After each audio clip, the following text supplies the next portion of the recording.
নমস্কার, সবাইকে জানাই নতুন একটি ভিডিওতে স্বাগত। আজকে একদম নতুন জায়গা থেকে এই ভিডিওটা স্টার্ট করছি। এটা আমার বাড়িও নয়, এটা আমার ফ্ল্যাটও নয়, এটা হলো দীঘার সমুদ্র সৈকত। আজকেই আমরা এসেছি এখানে বেড়াতে। সূর্য যবে থেকে হয়েছে তবে থেকে একদমই বেড়াতে আসা হয়নি, না এসেছি নির্ভীক, না গিয়েছি আমি কোথাও। তাই একটা লম্বা ছুটি নিয়ে আমরা সবাই মিলে এসেছি দীঘায় ঘুরতে দুদিনের জন্য।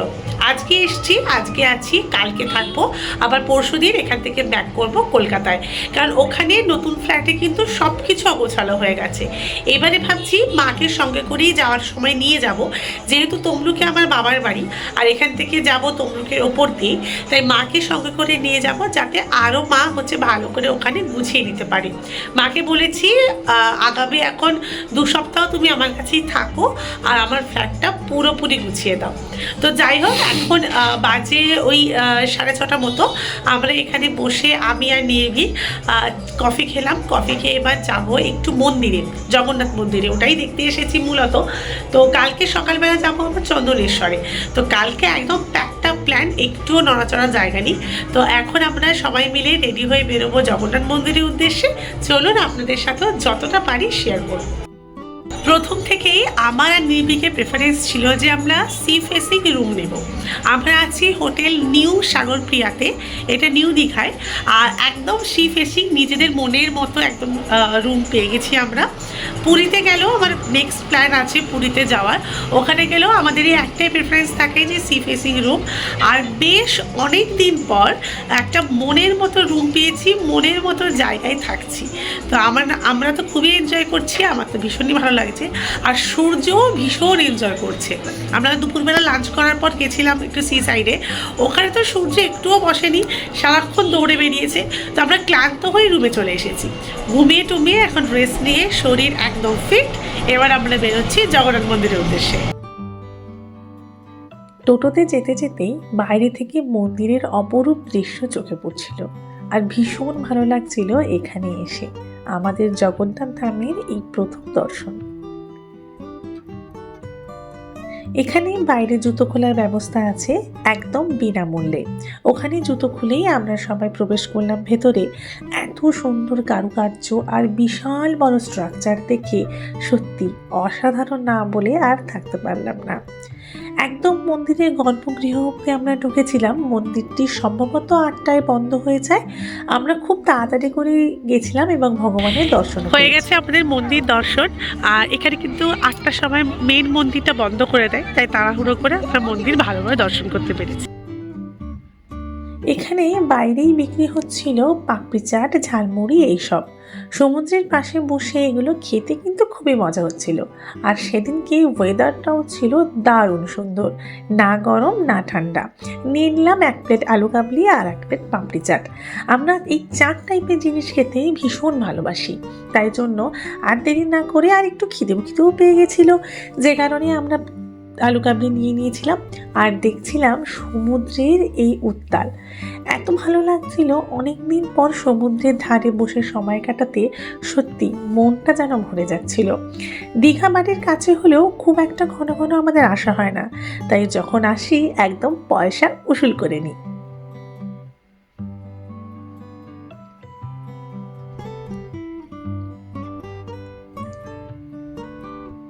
এখন বাজে রাত্রি 9টা আর আমরা এসছি একটু নিউ দীঘার মার্কেটটা এক্সপ্লোর করতে।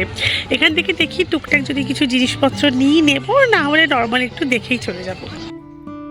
নিউ দীঘাতে কিন্তু প্রচুর দোকানের অপশান আছে, যেখান থেকে সুন্দরভাবে বাড়ির লোকেদের জন্য গিফট কেনা যায়। কিন্তু আমাদের প্রবলেমটা রেখেছে সূর্য আর একদমই ওর ধৈর্য ধরে রাখতে পারছে না, ভীষণভাবে ছটফট করছে, দৌড়চ্ছে। আমরা রীতিমতো নাজেহাল হয়ে যাচ্ছি।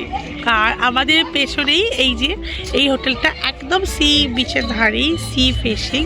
তো হোটেলের ব্যালকনিতে বসেই আমরা সবথেকে ভালো সময় কাটাচ্ছি। এখন বাজে 9:30। এখন আমরা হোটেলে যাচ্ছি, আবার 10টার দিকে একবার নামবো ডিনার করার জন্য। আর এই হাওয়ায় আবার পুরো গলা বসে গেছে, নাকে নাকে কথা হচ্ছে। যদিও আমি মেডিসিন আবার আর সূর্য দুজনেরই এনেছি, সেটা খাবো, তারপর ডিনার করতে নামবো।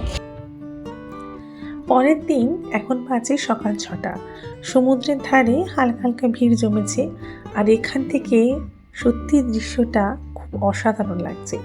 ব্রেকফাস্ট করার জন্য সামনের কয়েকটা দোকান খুলে গেছে।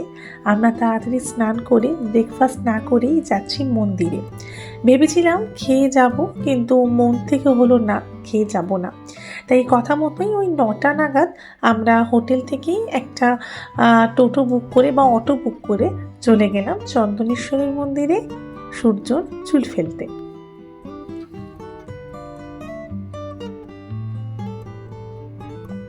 সকালে চন্দনেশ্বর মন্দিরে সূর্যর মুন্ডনের কাজ খুব ভালোভাবেই হয়ে গেছে। এখন বাজে 12টা। আমরা এসছি সমুদ্রে, নামবো অল্প, কারণ সূর্য আছে, সূর্যকে একটু সমুদ্রে জলে পা ভেজাবো। তো চলো, আজকে দীঘায় আমাদের ডে 2। অনেক অনেক অনেক মজা করেছি। আজকে সমুদ্রে নেমেছি, স্নান করেছি। বেশি স্নান করতে পারিনি, কারণ অলরেডি ঠান্ডা লেগে আছে সবার। তো বেশি স্নান করলে তো আরও অবস্থা খারাপ, যদিও ওষুধপত্র সবই আমি ক্যারি করছি। আর সেই স্নান করে এসে খেয়ে দিয়ে ঘুমিয়েছিলাম, রেস্ট নিয়েছি পুরোপুরি আমরা সবাই। তার জন্য শরীরটা একদম ফিট আছে এখনও অবধি। তারপর সন্ধ্যাবেলা একটু যথারীতি চা কফি খাওয়ার জন্য গেছিলাম একটু মার্কেটের ওই সাইডটাতে, গিয়ে খাওয়া দাওয়া করলাম এবং এখন চলে এসেছি হোটেলে। এখানেই থাকবো, এখানেই ডিনার করব। চলুন আপনাদের সূর্যকে দেখাই, ওর মুন্ডন হওয়ার পর ওকে কেমন লাগছে। এই যে ও হচ্ছে মুন্ডন হওয়ার পর ওর এরকম ওকে লাগছে।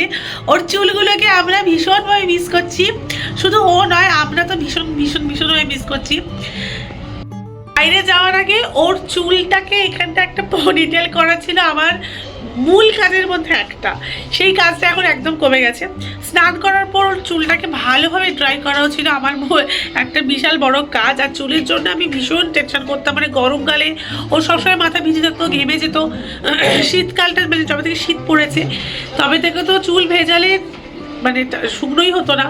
ওই জন্য 11টার দিকে আমাকে স্নান করে দিতে হতো, বেশি বেলা করে স্নান করানো যেত না।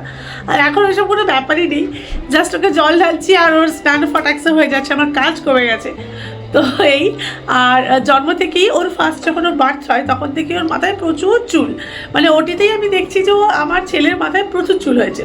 তো এতদিন চুলটা ছিল, আমি সুন্দর করে বাঁধতাম, পনি করতাম, ক্লিপ গার্ডার সব কিছু কিনেছিলাম। ওর ছেলে হলেও ওর এত চুল ছিল যে মানে শ্যাম্পু করলেও একদম দারুণ হতো। তো সেই চুলটা এখন নেই। ইচ্ছে আছে ভবিষ্যতে ওর এরকমই এক বড় চুল রাখবো। তো দেখা যাক কীরকম হয়, কারণ ওরও একটা মানে স্বাচ্ছন্দ্যের ব্যাপার থাকে। ও চুল নিয়ে বা হাওয়াতে প্রচণ্ড প্রবলেম হয়, ওর কষ্ট হয়, যেটা হয় বাচ্চাদের আর কি। তো দেখা যাক। এই তো দীঘার জার্নি আমাদের আজ এখানেই শেষ। কাল সকালবেলা ফিরে যাওয়ার পালা। 9:30টায় এখান থেকে চেক আউট। তারপরে আমরা এখান থেকে বেরিয়ে যাব। একটা ছোট বাচ্চাকে নিয়ে বাইরে ট্রাভেল করা সত্যিই খুব ঝুঁকির ব্যাপার। আর সূর্যকে মানে সূর্যের জন্মের পর সূর্যকে নিয়ে আমাদের 3 জনের এই প্রথমবারই বাইরে আসা। ভালো এনজয় করেছি।